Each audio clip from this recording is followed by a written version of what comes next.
Hi friends, இயக்குனர் லோகேஷ் கனகராஜ் அவர்களோட ப்ரொடக்ஷன்ல அடுத்த படத்தை அனௌன்ஸ் பண்ணியிருக்காங்க. அதாவது ஃபைனலி அப்படின்ற யூடியூப் சேனல் டீம் வச்சு ஒரு படம் பண்றாரு. இந்த ப்ரோமோவே பார்க்க செம ஃபன்னா இருக்கு. லோகேஷ் அவர்கள் யங்ஸ்டர்ஸ் மத்தியில பயங்கர ட்ரெண்டிங்ல இருக்கிறதால எல்லா ப்ரோமோஸ்லயும் அவரையே நடிக்கவும் வச்சிடறாங்க.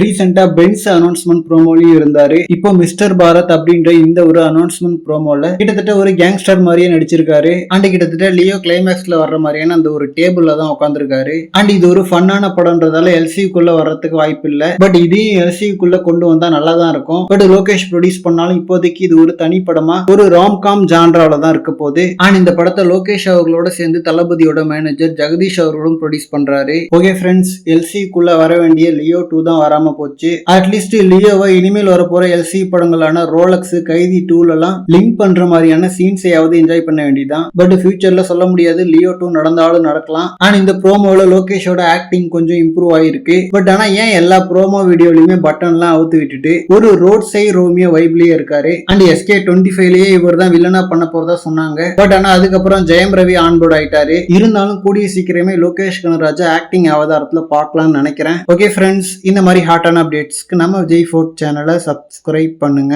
தேங்க்யூ.